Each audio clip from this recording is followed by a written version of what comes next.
ಇನ್ನು ಮಾಜಿ ಪ್ರೇಯಸಿಯೊಬ್ಬಳನ್ನ ಭೇಟಿಯಾಗಲಿಕ್ಕೆ ಬಂದಂತಹ ಯುವಕ ಅಪಹರಣ ಆಗಿರುವಂತಹ ಘಟನೆ ಕೋರಮಂಗಲದಲ್ಲಿ ನಡೆದಿದೆ. ಮಾಜಿ ಪ್ರೇಯಸಿಯ ಭೇಟಿಗೆ ಬಂದಿದ್ದವ ಕಿಡ್ನಾಪ್, ಸುಲಿಗೆ ಮಾಡಿಸಿ ಹಣವನ್ನು ದೋಚಿದ್ಲ ಖತರ್ನಾಕ್. ಪ್ರಿಯತಮೆಯೇ ಕಿಡ್ನಾಪ್ ಮತ್ತು ಸುಲಿಗೆಗೆ ಪ್ಲಾನ್ ಕಿಂಗ್ ಪಿನ್ ಅನ್ನೋದು ಗೊತ್ತಾಗ್ತಾ ಇದೆ. ಸಿನಿಮಾ ಶೈಲಿಯ ಪ್ರಕರಣವನ್ನು ಭೇದಿಸಿದ್ದಾರೆ ಕೋರಮಂಗಲ ಪೊಲೀಸರು. ಆಂಧ್ರ ಪ್ರದೇಶದ ನೆಲ್ಲೂರಿನಲ್ಲಿ ಶಿವ ಮತ್ತು ಮೋನಿಕಾ ನಡುವೆ ಪ್ರೀತಿಯಾಗಿರುತ್ತೆ.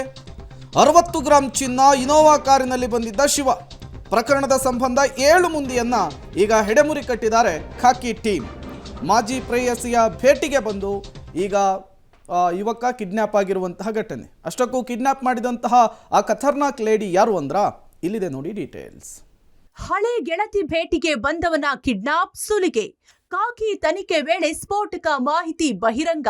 ಹಳೆ ಗೆಳತಿ ದಿಢೀರ್ ಫೋನ್ ಮಾಡಿ ಭೇಟಿಯಾಗೋಣ ಅಂದ್ರೆ ಎಷ್ಟೋ ಮಂದಿ ಹಿಂದೆ ಮುಂದೆ ನೋಡ್ದೆ ಓಡಿ ಹೋಗ್ತಾರೆ. ಅದೇ ರೀತಿ ಇಲ್ಲೊಬ್ಬ ಕೂಡ ತನ್ನ ಗೆಳತಿ ಮೀಟ್ ಮಾಡೋಣ ಅಂತ ಫೋನ್ ಮಾಡಿದ್ದೇ ತಡ ಇದ್ದಬದ್ದ ಚಿನ್ನಾಭರಣ ಹಾಕೊಂಡು ಗೆಳತಿ ಭೇಟಿಗೆ ಹೋಗಿದ್ದ.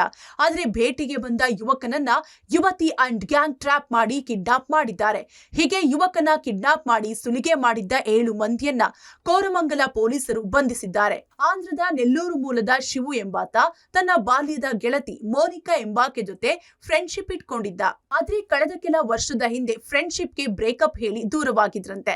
ಆದ್ರೆ ಇತ್ತೀಚೆಗೆ ಮೋನಿಕಾ ಶಿವುಗೆ ಕರೆ ಮಾಡಿ ನಿನ್ನನ್ನ ಭೇಟಿಯಾಗಬೇಕು, ನನ್ನ ಸ್ನೇಹಿತರಿಗೆ ಪರಿಚಯ ಮಾಡಿಸಬೇಕು, ನಿನ್ನ ಬಳಿ ಇರೋ ಚಿನ್ನಾಭರಣ ಹಾಕಿಕೊಂಡು ಕಾರಿನಲ್ಲಿ ಬರುವಂತೆ ಹೇಳಿದ್ಲಂತೆ. ಇದನ್ನ ನಂಬಿದ ಶಿವು ಚಿನ್ನಾಭರಣ ಹಾಕೊಂಡು ಪೆನುಕೊಂಡಾಗೆ ಹೊರಟಿದ್ದ.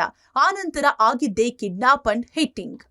ಅವಳೇ ಹೇಳಿ ಆ ಹುಡುಗ ಯಾರಿದ್ದಾನೆ ಫಿರ್ಯಾದಿಗೆ ಕರೆಸ್ತಾಳೆ. ಪಾವಗಡ ಹತ್ರ ಕರೆಸ್ತಾರೆ. ಅಲ್ಲಿ ಆಲ್ರೆಡಿ 4 ಜನ ಅವ್ರನ್ನ ವೇಟ್ ಮಾಡ್ತಾ ಇರ್ತಾರೆ. ಹೊಡೆದು ಕಾರಲ್ಲಿ ಕರ್ಕೊಂಡು ಹೋಗಿ ಅಲ್ಲಿ ಒಂದು ಹೋಟೆಲ್ದಲ್ಲಿ ಇಲ್ಲಿಗಲ್ ಆಗಿ 3 ದಿನ ಡಿಟೈನ್ ಮಾಡಿ ಇಟ್ಕೊಂಡು ಅವನ ಹತ್ರ ಚೇನ್ ಇರುತ್ತೆ ಕತ್ತಲ್ಲಿ, ಮತ್ತೆ ಒಂದು ಬ್ರೇಸ್ಲೆಟ್ ಕಡ್ಗ ತರ ಇರುತ್ತೆ, ಅದು ತಗೊಂಡು ಅಡ ಇಟ್ಟಿರ್ತಾರೆ. ನೆಕ್ಸ್ಟ್ ಇನ್ನು ಎಕ್ಸ್ಟ್ರಾ ದುಡ್ಡು ಹೇಳಿ ಡಿಮಾಂಡ್ ಮಾಡಿದಾಗ ವಿಡ್ರಾ ಮಾಡೋದು ಸಮಸ್ಯೆ ಬಂದಾಗ ವಿಡ್ರಾ ಮಾಡೋಕ್ಕೆ ಟೈಮ್ದಲ್ಲಿ ಪೊಲೀಸರಿಗೆ ಸಿಕ್ಕಾಕೊಂಡಿರ್ತಾರೆ. ಪ್ರಕರಣದಲ್ಲಿ 7 ಜನಕ್ಕೆ ನಾವು ಆರೋಪಿಗಳನ್ನ ನಾವು ಬಂಧಿಸಿದ್ದೀವಿ. ತನಿಖೆ ನಡೀತಾ ಇದೆ. ಇನ್ನು ಶಿವು ಬಳಿದ್ದ 4.20 ಲಕ್ಷ ಮೌಲ್ಯದ 60 ಗ್ರಾಂ ಚಿನ್ನಾಭರಣ ಕಿತ್ಕೊಂಡು ಮೋನಿಕಾಳನ್ನ ಬೆದರಿಸಿ ವಾಪಸ್ ಕಳಿಸಿದ್ದಾರೆ. ಈ ನಡುವೆ ಶಿವು ಬಳಿ ಆರೋಪಿಗಳು 10 ಲಕ್ಷ ಹಣಕ್ಕೆ ಡಿಮ್ಯಾಂಡ್ ಮಾಡಿದ್ದು 5 ಲಕ್ಷ ಹಣ ಕೊಡಲು ಡೀಲ್ ಆಗಿತ್ತಂತೆ. ತನ್ನ ಸ್ನೇಹಿತರ ಮೂಲಕ ಶಿವು ಅಕೌಂಟ್ಗೆ ಹಣ ಹಾಕಿಸಿಕೊಂಡಿದ್ದ.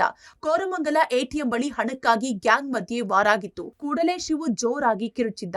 ಸಮೀಪದಲ್ಲೇ ಇದ್ದ ಪಿಎಸ್ಐ ಮಾದೇಶ್ ಅಂಡ್ ಟೀಮ್ ಮೂವರನ್ನ ಠಾಣೆಗೆ ಕರೆದೊಯ್ದು ವಿಚಾರಣೆ ನಡೆಸಿದಾಗ ಕಿಡ್ನಾಪ್ ಅಂಡ್ ಸುಲಿಗೆ ಬೆಳಕಿಗೆ ಬಂದಿದ್ದು ಮೋನಿಕಾ, ಆಕೆಯ ಸ್ನೇಹಿತ ಅಂಜನೀಲ್ ಸೇರಿ ಹರೀಶ್, ನರಸಿಂಹ, ನರೇಶ್, ರಾಜ್ಕುಮಾರ್ನನ್ನ ಬಂಧಿಸಿದ್ದಾರೆ. ಇವನು ಫಿರ್ಯಾದಿ ಮೆಡಿಕಲ್ ಶಾಪ್ ನಡೆಸ್ತಾ ಇರ್ತಾನೆ ನೆಲ್ಲೂರದಲ್ಲಿ. ಫಾರ್ ರಿಲೇಟಿವ್ ಮತ್ತೆ ಈ ಹಿಂದೆ ಅವರಿಬ್ರದ್ದು ಫ್ರೆಂಡ್ಶಿಪ್ ಇರುತ್ತೆ. ನಾನು ಫೈನಾನ್ಷಿಯಲಿ ವೆಲ್ ಆಫ್ ಇದ್ದೀನಿ ಅನ್ಕೊಂಡು ಫಸ್ಟ್ 4 ಜನ ಕಾರಲ್ಲಿ ವೇಟ್ ಮಾಡಿರ್ತಾರೆ. ನೆಕ್ಸ್ಟ್ ಫೋನ್ ಮಾಡಿ 3 ಜನ ಇಬ್ರಿಗೆ ಕರ್ಕೊಂಡಿರ್ತಾರೆ. ಇದು ಹುಡುಗಿ ಸೇರಿ ಟೋಟಲ್ 7 ಮೆಂಬರ್ಸ್ ಆಗಿ ಅವರೆಲ್ಲ ಆಂಧ್ರ ಪ್ರದೇಶದವರು ಇದ್ದಿದ್ದರಿಂದ ಇಬ್ರದ್ದು ಗೊತ್ತಾಗಿದೆ.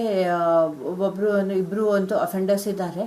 ಇನ್ನೊಬ್ರು 2 ಎಲ್ಲೊಬ್ಬ ಟ್ಯಾಕ್ಸಿಗಳು ಸೀಸ್ ಆಗಿದೆ. ಹಾಗಾಗಿ ಟ್ಯಾಕ್ಸಿಗಳು ಓಡಿಸ್ತಾ ಇದ್ರೆ ಏನು ಅನ್ಕೊಂಡು ಕಸ್ಟಡಿಗೆ ತಗೊಂಡಿದೀವಿ. ಈಗ ವಿಚಾರಣೆ ಮಾಡ್ತೀವಿ. ಸದ್ಯ ಈ ಬಗ್ಗೆ ಕೋರಮಂಗಲ ಪೊಲೀಸ್ ಠಾಣೆಯಲ್ಲಿ ಪ್ರಕರಣ ದಾಖಲಾಗಿದ್ದು ಆರೋಪಿಗಳನ್ನ ಕಸ್ಟಡಿಗೆ ಪಡೆದು ಹೆಚ್ಚಿನ ವಿಚಾರಣೆ ನಡೆಸುತ್ತಿದ್ದಾರೆ. Narasimhamurthy, Gavinagamangala, crime bureau, public TV, Bengaluru. ಈ ರೀತಿಯ ಘಟನೆಗಳನ್ನೆಲ್ಲ ಕೇಳಿಬಿಟ್ರೆ ಯಾರನ್ನು ನಂಬೋದು ಯಾರನ್ನು ಬಿಡೋದು ಅನ್ನೋದೇ ಕನ್ಫ್ಯೂಸ್ ಆಗಿಬಿಡುತ್ತೆ. ಅದರಲ್ಲೂ ಆತ್ಮೀಯರು ಆಪ್ತರನ್ನು ನಂಬಿ ಹೊರ ಹೋಗೋ ಮೊದಲು ಸ್ವಲ್ಪ ಯೋಚನೆ ಮಾಡಬೇಕು. ಅದರಲ್ಲೂ ಕೂಡ ಮೈ ತುಂಬ ಗೋಲ್ಡ್ ಹಾಕ್ಕೊಂಡು ಬಿಟ್ಟು ಬಿಲ್ಡಪ್ ಕೊಡೋರು ಕೂಡ ಸ್ವಲ್ಪ ಯೋಚನೆ ಮಾಡಬೇಕಾಗುತ್ತೆ.